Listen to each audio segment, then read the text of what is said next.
Hello students, आप सभी का हार्दिक स्वागत है, अभिनंदन है आरएस उत्कर्ष यूट्यूब चैनल पर। आज हम लोग एक ऐसी पर्सनालिटी के बारे में बात करेंगे, एक ऐसे शासक के बारे में बात करेंगे जो इतिहास में बहुचर्चित हैं और उनका न केवल ऐतिहासिक रूप में अगर बात करें, न केवल ऐतिहासिक रूप में बल्कि कला संस्कृति में भी उनका एक अहम योगदान है। हम बात करेंगे आज सवाई जयसिंह के बारे में। ये वही सवाई जयसिंह द्वितीय हैं जिन्होंने जयपुर नगर की स्थापना की थी सन 1727 ईस्वी। तो इनके बारे में स्टूडेंट्स आज अपन डिटेल में पढ़ेंगे कि इनका क्या धार्मिक योगदान है, एज ए विद्वान इनकी क्या भूमिका रही है। इतिहास के रूप में भी इनके बारे में पढ़ेंगे, लेकिन आज का जो सेशन है वो कला संस्कृति को ध्यान में रखकर स्थापत्य में इनका क्या योगदान है, इन्होंने कई सामाजिक सुधार किए हैं, उनको लेकर इनकी क्या भूमिका रही है, उन पर हम बात करेंगे। ये अपने आप में देखो प्री और मेन के लिए एक इम्पॉर्टेंट टॉपिक हो जाता है स्टूडेंट्स। सवाई जयसिंह की अगर अपन बात करें तो प्री प्लस मेंस दोनों में इनकी अहम भूमिका है। जैसे कि अगर मैं बताऊं, अगर हम बात करें तो आपके 2023 प्री में एक क्वेश्चन सीधे सीधे पूछा था। सवाई जयसिंह के बारे में मैं बात कर रही हूं। सवाई जयसिंह के बारे में सीधे सीधे क्वेश्चन पूछा था कि सवाई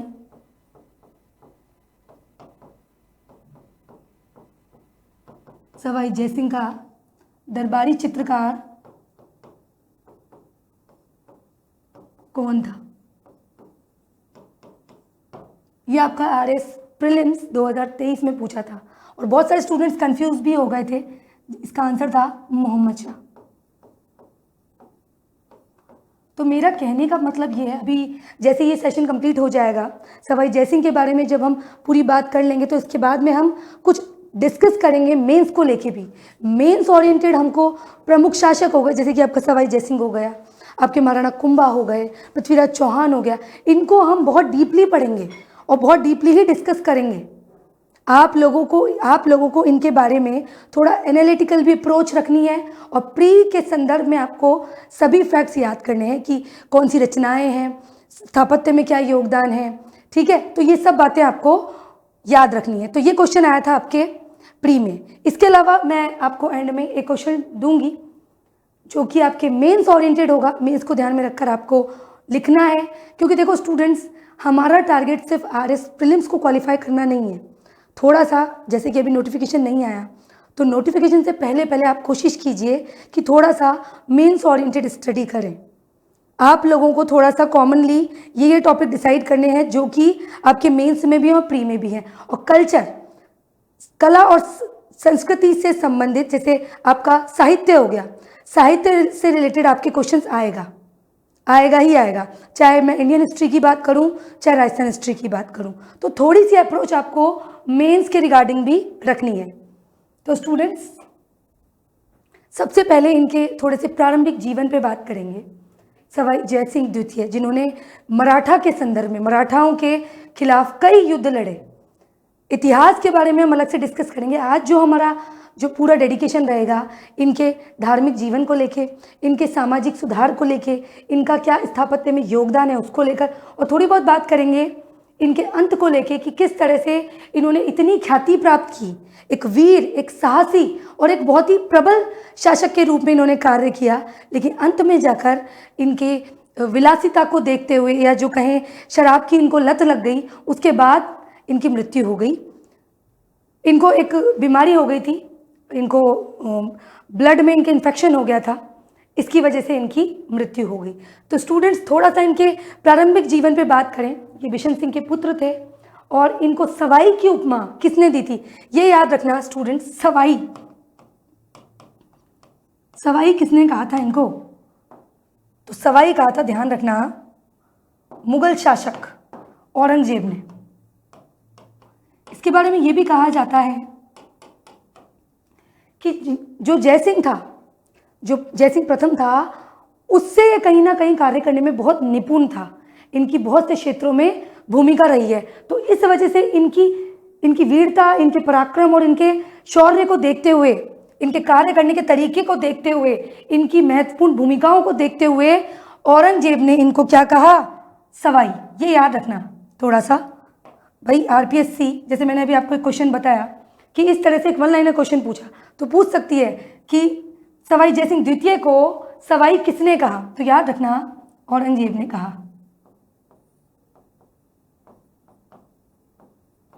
ये आपको याद रखना है। इसके अलावा एक और शासक थे मोहम्मद शाह। मोहम्मद शाह ने भी इनको कहा था राज राजेश्वर। क्या कहा था? राज राजेश्वर।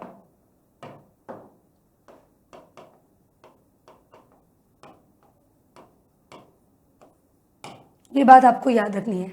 अब देखिए इनके जन्म को लेकर अगर बात करें तो 3 सितंबर 1688 को इनका जन्म हुआ था स्टूडेंट्स। ये आपको याद रखना है। अगर इनकी मतलब मेंस में अगर इनके ऊपर क्वेश्चन आ जाता है तो कुछ फैक्ट्स डालते हुए आपको एलोबरेट करते हुए एक अच्छा आंसर लिखना है, ठीक है। 1698 में जयसिंह दक्षिण में गया। देखो कम आई हुई थी, अल्पायु हुई हो गई। 1698 लगभग 10-11 साल के समय की बात है। फैक्ट्स में थोड़ा बहुत ऊपर नीचे हो सकता है तो थोड़ा ध्यान देना स्टूडेंट्स। ये इनके लिए कहा जाता है कि ये मालवा में भी गवर्नर के रूप में इन्होंने कार्य किया। इसके अलावा इन्होंने कई कार्य किए सैनिक व्यवस्था को बेटर करने के लिए। सैनिक व्यवस्था में भी इनका बहुत अच्छा योगदान था। इनके युद्धों के बारे में अगर थोड़ा बहुत मैं बताऊं तो मराठा के संदर्भ में इनको विशेषकर युद्ध के लिए जाना जाता है। इनका एक बहुत ही प्रमुख एक समझौता था, देबारी समझौता, उसके लिए भी चर्चित हैं। इतिहास के सेशन में हम इनके बारे में डिटेल में डिस्कस करेंगे। इनके कुछ युद्ध थे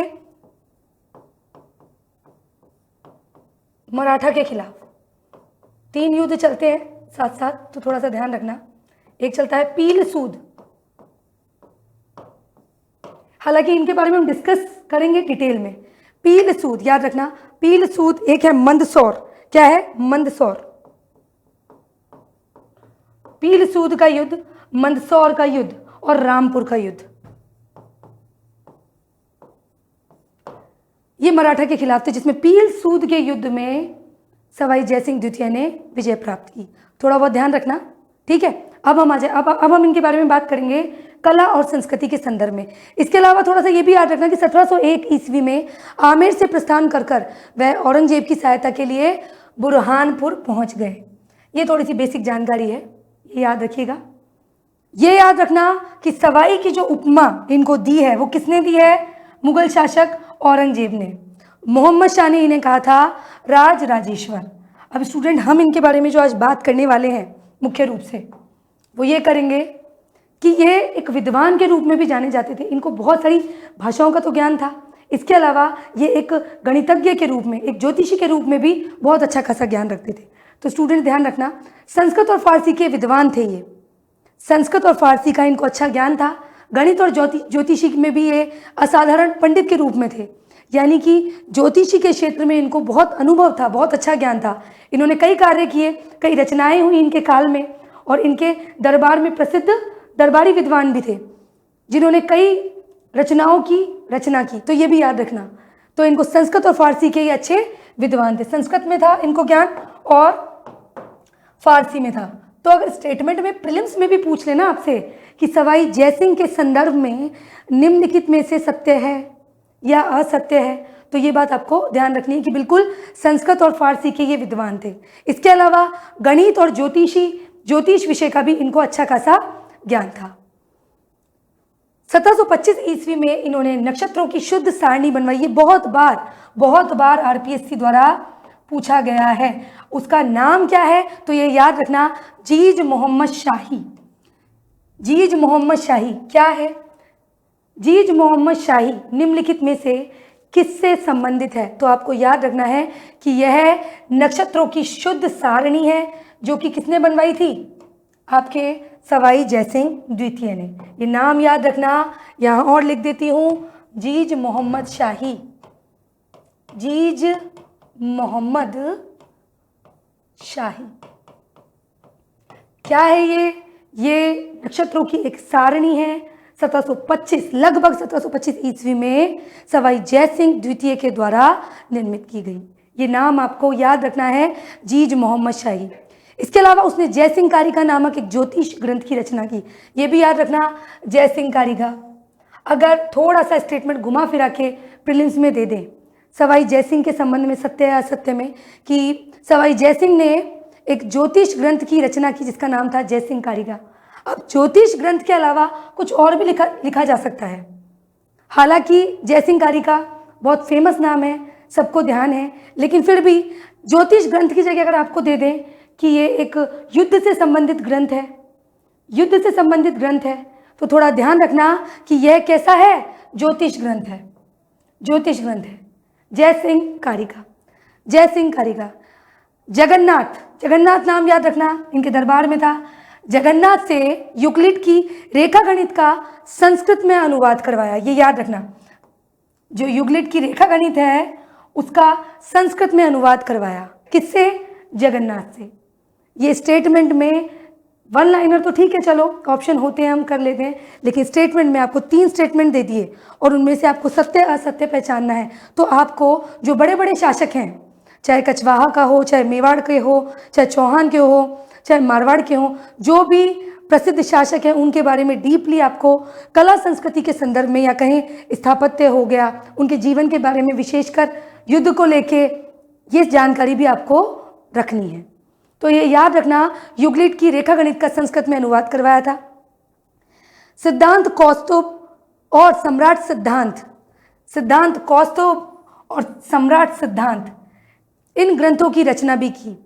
इनके शासनकाल में हुई तो भी स्टेटमेंट सही है, इन्होंने करवाई तो ये स्टेटमेंट भी सही है। नाम याद रखना, सिद्धांत कौस्तुभ और सम्राट सिद्धांत। इसके अलावा केवलराम ज्योतिषी, केवलराम ज्योतिषी ने लोगोरिदम का फ्रेंच से संस्कृत में अनुवाद किया, ये नाम याद रखना भाई, केवलराम ज्योतिषी। इन्होंने क्या किया, लोगोरिदम का फ्रेंच से संस्कृत में अनुवाद किया, जिसको क्या कहते हैं, विभाग सारणी भी कहते हैं, विभाग सारणी। ये ज्योतिषी के इर्द गिर्द घूमने वाले ग्रंथ हैं, तो ये याद रखना, केवलराम ज्योतिषी ने लोगोरिदम का क्या किया, फ्रेंच से संस्कृत में अनुवाद करवाया। ये हम बात कर रहे हैं सवाई जयसिंह द्वितीय के संबंध में। एज ए विद्वान उनकी क्या भूमिका रही, ठीक है, क्योंकि उनको ज्योतिषी का अच्छा ज्ञान था, वो एक गणितज्ञ के रूप में भी अच्छा ज्ञान रखते थे, तो ये याद रखिएगा। इसके अलावा ज्योतिषी से संबंधित और भी महत्वपूर्ण ग्रंथ हैं। देखिए, मेंस में आपसे एक क्वेश्चन पूछ सकते हैं कि सवाई जयसिंह से संबंधित या सवाई जयसिंह के शासनकाल के ज्योतिषी से संबंधित किन्हीं 4 रचनाओं के नाम बताइए या 4 ग्रंथों के नाम बताइए, तो आपको पता होना चाहिए। अब ज्योतिषी से संबंधित कुछ अन्य ग्रंथों के और नाम हैं, क्या है, मिथ्याजीव छाया सारणी, क्या है, मिथ्याजीव छाया सारणी, ये नाम याद कर लो।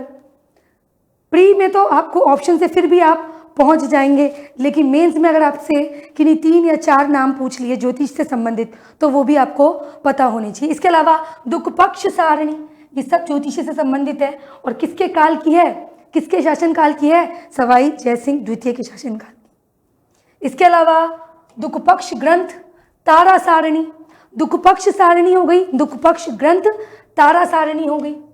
इसके अलावा जय विनोद सारणी, ठीक है, तो ये ग्रंथ है प्रमुख सवाई जयसिंह द्वितीय के शासनकाल के, मेंस में भी पूछा जा सकता है। इसके अलावा नयन मुखोपाध्याय द्वारा एक अरबी ग्रंथ था जिसका नाम था, उस अरबी ग्रंथ का क्या नाम था, याद रखना, कैसा ग्रंथ था, अरबी, उसका नाम था ऊकर। ऊकर के बारे में ध्यान रखना, ऊकर के बारे में क्या ध्यान रखेंगे कि यह कैसा ग्रंथ था, आपको घुमाने के लिए दे दें, फारसी था, संस्कृत था, तो ये याद रखना, ये एक अरबी ग्रंथ था जिसका नयन मुखोपाध्याय द्वारा संस्कृत में अनुवाद किसके काल में हुआ, सवाई जयसिंह द्वितीय के काल में हुआ, ये आपको याद रखना है। मोस्ट इंपॉर्टेंट, आपसे पूछ सकते हैं वैधशाला का निर्माण करवाया इसने अलग अलग जगह, ठीक है। अब आपसे पूछ सकते हैं प्रीलिम्स में कि निम्नलिखित में से कहाँ कहाँ वैधशाला निर्माण करवाई या निम्नलिखित में से कहाँ नहीं करवाई, तो ये 5 नाम याद रखना। जयपुर, दिल्ली, राजस्थान की कैपिटल आ गई जयपुर, सबसे बड़ी है ये वैधशाला, सबसे बड़ी है, सबसे बड़ी, जिसे क्या बोलते हैं, जंतर मंतर, जंतर मंतर, आप सभी को पता भी होगा कि जंतर मंतर को यूनेस्को की विश्व धरोहर सूची में भी शामिल किया है।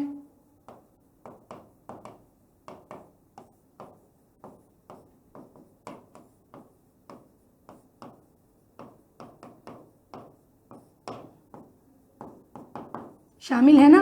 इसके अलावा वो ट्रिक भी आपको ध्यान होगी कि जो 6 किले हैं आम, गाजर, चीकू, उसके हिसाब से 6 किले जो हैं उनको भी शामिल किया गया है। ठीक है। और अभी हाल ही में दीपावली, ये भारत के लिए इतने गर्व की बात है, ये भी एक फैक्ट हो गया, ये भी एक इम्पॉर्टेंट फैक्ट हो गया। कब की थी इसकी घोषणा, ध्यान रखना भाई, दिवाली को हमारे दीपावली को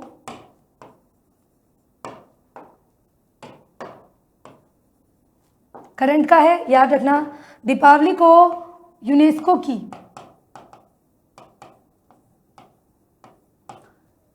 की अमूर्त सांस्कृतिक धरोहर में शामिल किया गया है। ये रिसेंटली हुआ है, 10 दिसंबर की बात है, ध्यान रखना। दीपावली को यूनेस्को की अमूर्त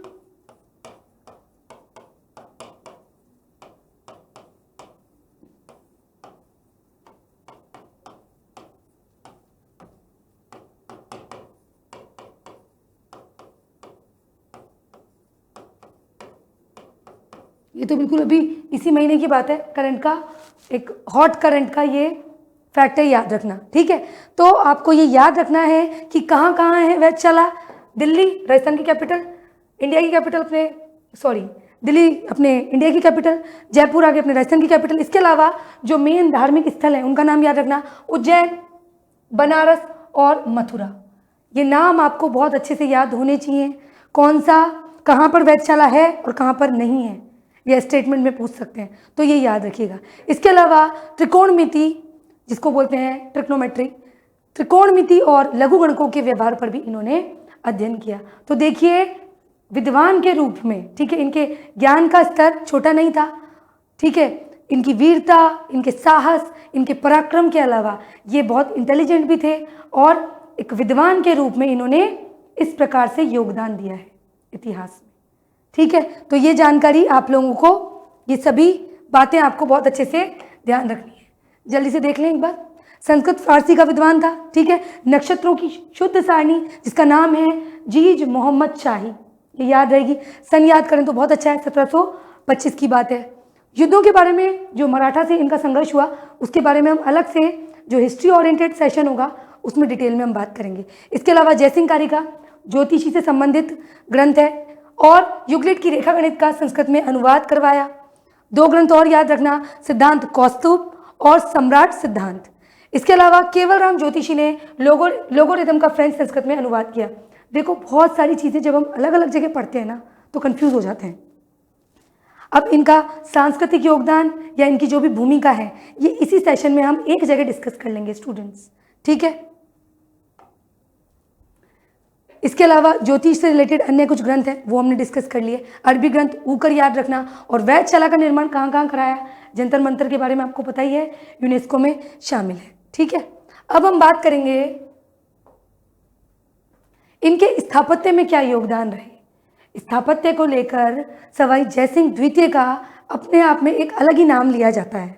आप सभी को मालूम है, जयपुर नगर इन्होंने ही बसाया था सन 1727 ईस्वी में, और डेट भी आप लोगों को पता होगी। अभी रिसेंटली 18 नवंबर को हमने जयपुर का क्या मनाया था, हैप्पी बर्थडे। तो याद रखना, 1727 ईस्वी में इन्होंने जयपुर नगर बसाया। किसने, सवाई जयसिंह द्वितीय। आप लोग कई बार राजा महाराजा के नामों में भी कंफ्यूज हो जाते हैं, तो ध्यान रखना, सवाई जयसिंह द्वितीय की हम बात कर रहे हैं, जिसका वास्तुकार था विद्याधर भट्टाचार्य। ये याद रखना, 1 लाइनर में RS प्री में भी पूछ सकते हैं, याद रखिएगा। विद्याधर भट्टाचार्य वास्तुकार था जयपुर नगर का, याद रखिएगा। 18 नवंबर, डेट भी याद कर लीजिएगा।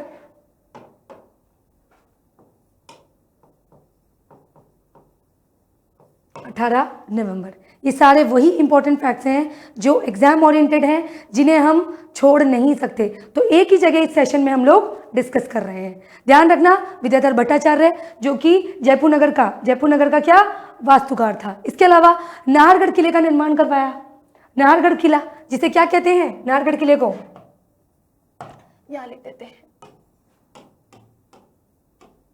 सुदर्शनगढ़, ये पढ़ाया है मैंने आपको, ठीक है। जयपुर का मुकुटमणि भी कहते हैं, जयपुर का क्या कहते हैं?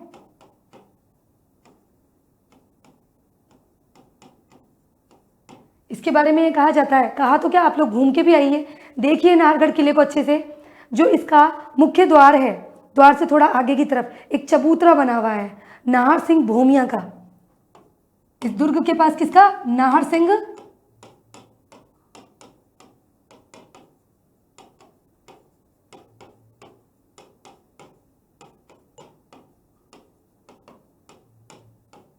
चबूतरा स्थित है। इसको जयपुर का मुकुटमणि कहते हैं। इसके लिए ये भी बोला जाता है, क्या बोला जाता है कि जयपुर की ओर झांकता हुआ किला।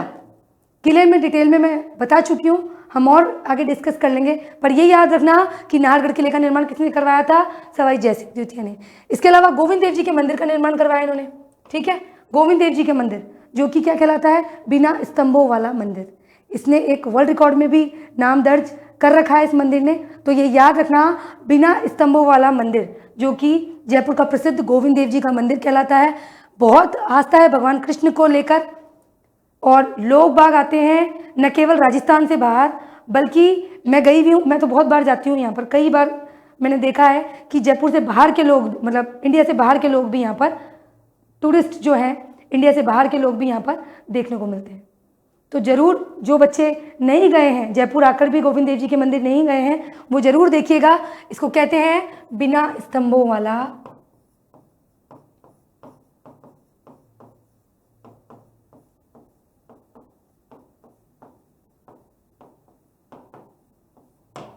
या बिना स्तंभों की छत वाला मंदिर।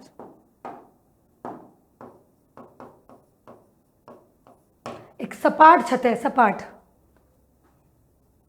छत ही लिख देती हूँ ना।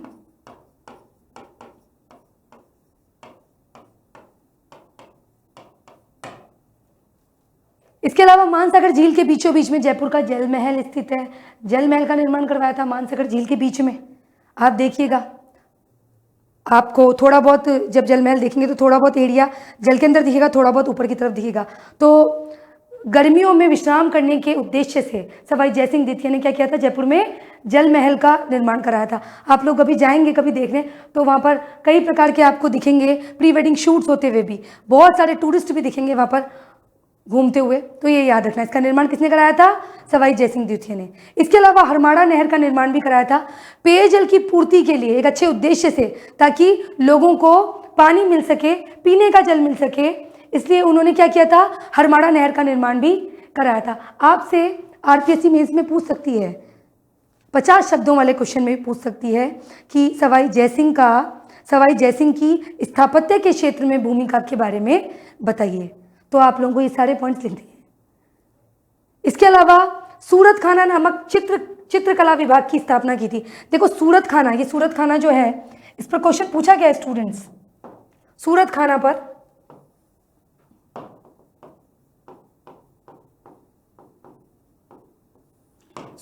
पर आपसे पूछा गया है।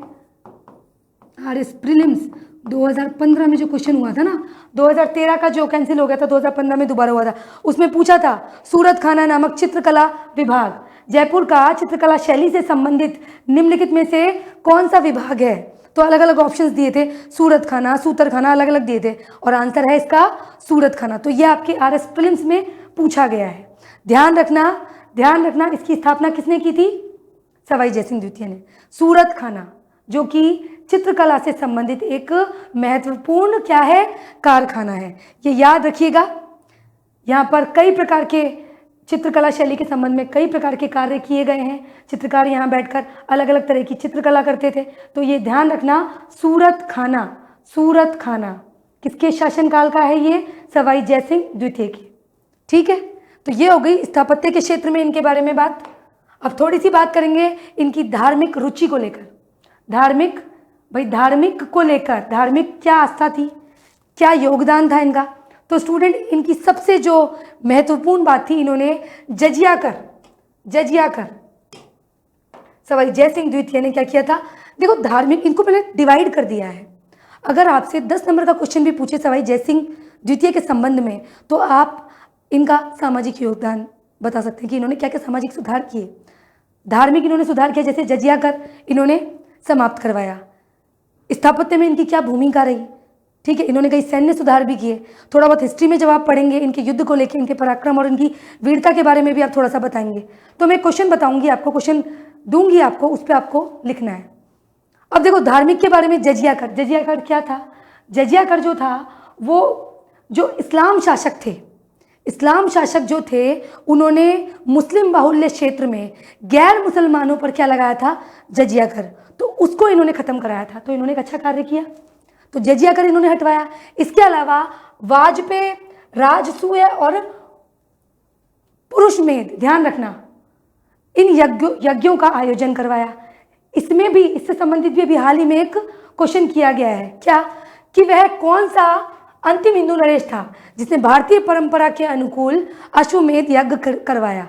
तो ये याद रखना, ये 1 लाइन में पूछा था अभी रिसेंटली आरपीएससी के किसी एग्जाम में, मुझे एग्जाम एग्जैक्ट याद नहीं आ रहा, पर आरपीएससी द्वारा ये अभी रिसेंटली पूछा गया है कि वह अंतिम हिंदू नरेश कौन था जिसने अश्वमेध यज्ञ का आयोजन किया। तो ये याद रखिएगा स्टूडेंट, कौन था? आपके सवाई जयसिंह द्वितीय। और मुझसे ये एक स्टूडेंट ने डिस्कस भी किया था, मुझे याद है अच्छे से, अभी रिसेंटली मैं क्लास ले रही थी, उसमें एक स्टूडेंट ने मुझसे एक क्वेश्चन भी किया था। तो ये याद रखना, 1 लाइन में आरपीएससी पूछ सकती है। इस यज्ञ का जो घोड़ा था वो जयपुर छोड़ दिया गया था, और इसको पकड़ने का एक व्यक्ति ने बेड़ा उठाया था जिसका नाम था, याद रखना, दीप सिंह कुंभाणी। दीप सिंह कुंभाणी के संबंध में भी आपसे 1 लाइन में क्वेश्चन पूछा जा सकता है कि इस यज्ञ में इस घोड़े को किसने रोका था, किसने नियंत्रित किया था। तो याद रखना, दीप सिंह कुंभाणी ने। यज्ञ की प्रधानता पुंडरीक रत्नाकर, जो कि सवाई जयसिंह द्वितीय के दरबारी विद्वान थे। तो इसकी प्रधानता या इसका नेतृत्व पुंडरीक रत्नाकर ने किया था, ठीक है। तो ये हो गई धर्म को लेके इनकी रुचि या जो इनकी भूमिका रही, उस पर हम लोगों ने आपस में थोड़ा बहुत डिस्कस किया है। तो ये याद रखना, ये क्वेश्चन आया था अभी रिसेंटली अंतिम हिंदू नरेश के बारे में, याद रखिएगा। अब अगर बात करें सवाई जयसिंह द्वितीय के संबंध में कि इन्होंने क्या क्या सामाजिक सुधार किए, तो सामाजिक सुधार, ये देखो, ये व्यक्ति तो बहुत अच्छे थे, इन्होंने कितने जजिया कर समाप्त कर दिया, कितनी बड़ी बात है ना।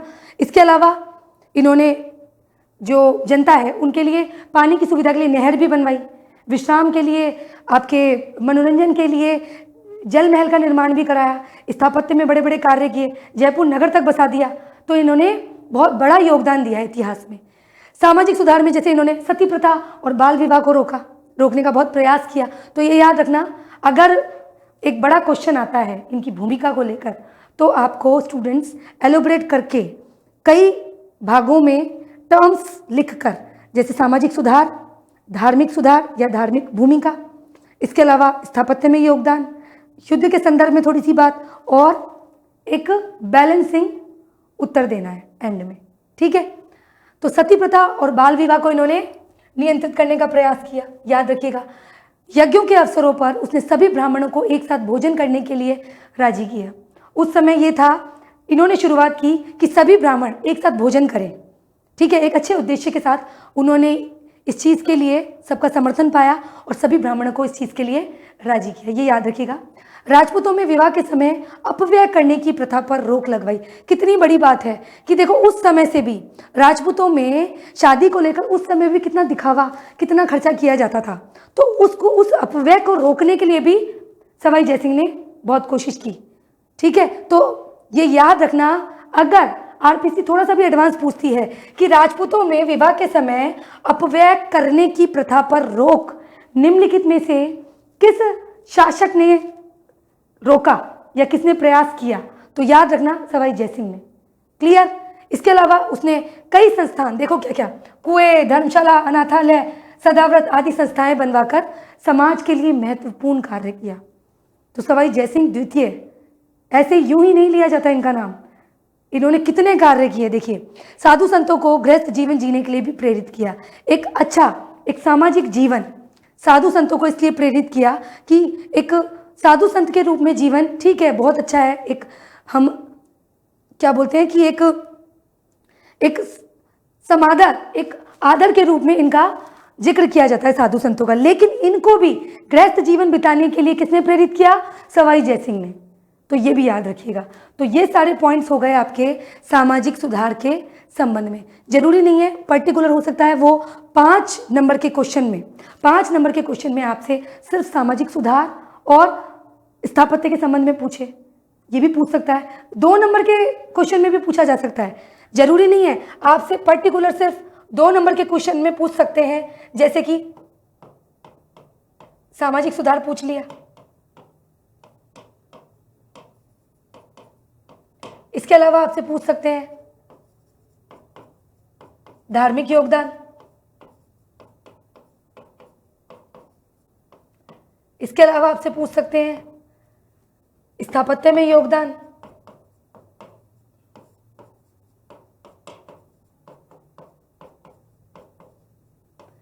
और सवाई जयसिंह द्वितीय एक उस समय का तत्कालीन परिस्थिति में एक विद्वान के रूप में जाना जाता था। समीक्षा कीजिए, मूल्यांकन कीजिए, तो एज ए विद्वान उनकी क्या भूमिका रही।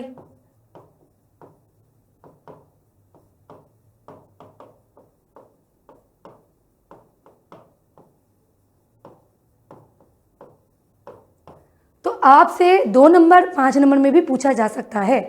शब्दावलियों पर फोकस करते हुए क्वेश्चन को सही से समझना है और उसके बाद जवाब देना है। तो ये सारी बातें आपको सामाजिक सुधार के संबंध में सवाई जयसिंह द्वितीय के बारे में याद रखनी है। अब स्टूडेंट्स, अगर इनके जीवन काल के अंत के बारे में बात करें, जैसे कि हम सभी को पता है कि सवाई जयसिंह द्वितीय जो कि अपने साहस, अपने पराक्रम, अपने शौर्य के लिए जाने जाते थे, जैसे कि मैंने बताया कि इन्होंने कई युद्धों में, इनके बारे में एक देवारी समझौता बहुचर्चित है। ऐतिहासिक जो सेशन लेंगे उसमें हम इसके बारे में, जो हिस्ट्री से संबंधित जो आपकी क्लास होगी उसमें हम डिटेल में इनके युद्धों से संबंधित जानकारियों पर डिस्कस करेंगे। फिलहाल इनकी जिनके बारे में हमने डिस्कस किया वो सारे फैक्ट्स आपको याद करने हैं। अब इनके जीवन के अंत काल पे थोड़ी सी बात करेंगे स्टूडेंट्स। क्या था? देखिए, इनके अंत के जीवन के बारे में बात करें, अंतिम समय,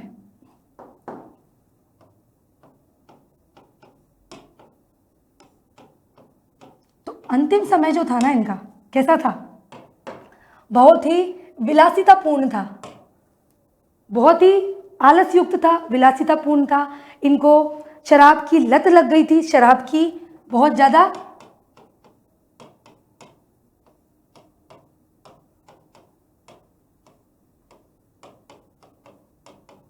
आदत हो गई थी, विलासितापूर्ण था बहुत।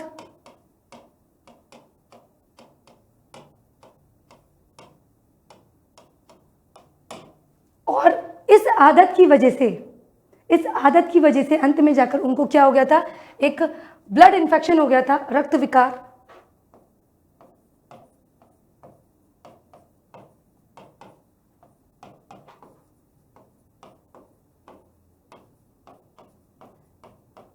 इनका स्वास्थ्य खराब हो गया।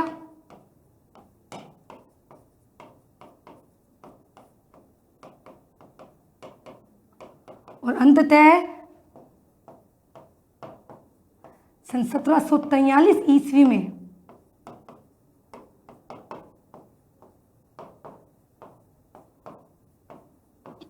सवाई जयसिंह की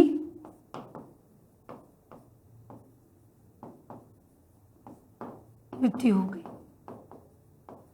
तो देखो, एग्जाम ओरिएंटेड जो इनकी भूमिका रही अलग अलग क्षेत्रों में, उन पर हमने बात करी। अब मैं आप लोगों को एक क्वेश्चन देना चाहती हूँ। मैं उम्मीद करती हूँ कि आप लोग घर पर बहुत अच्छा आंसर लिखेंगे। क्वेश्चन मैं लिख रही हूँ आप लोगों को, इसका अपनी कॉपी में कोशिश कीजिएगा। पहले तो आप पूरा कंटेंट अच्छे से पढ़ें, ठीक है? फिर थोड़ा सा अच्छी शब्दावलियों के साथ थोड़ा सा एलोबरेट करके एक अच्छा आंसर लिखें, ठीक है? ये आपको याद रखना है। तो मेंस ओरिएंटेड में आज आपको एक क्वेश्चन दे रही हूँ। सवाई जयसिंह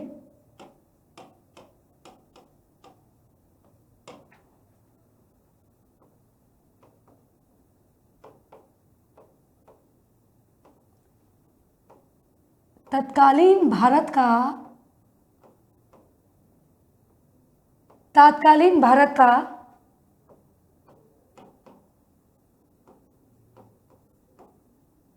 आधुनिक शासक था। देखो समझना क्वेश्चन को।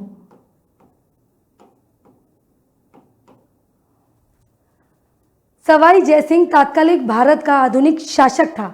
ये तो हो गया स्टेटमेंट, ठीक है। सवाई जयसिंह तात्कालिक भारत का एक आधुनिक शासक था।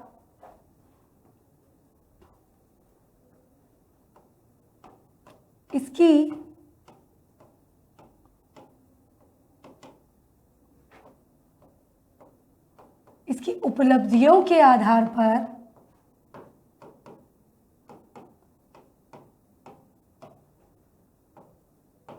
कथन का, ये कथन हो गया, स्टेटमेंट हो गया। सवाई जय सिंह तत्कालीन भारत का एक क्या था?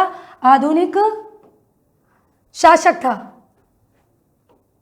देखो स्टूडेंट्स, सिर्फ फैक्ट्स याद कर लेने से अंतिम रूप से आपकी सफलता सुनिश्चित नहीं होगी।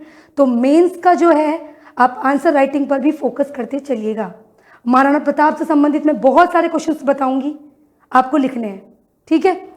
तो इनकी उपलब्धियों के आधार पर कथन का मूल्यांकन करें।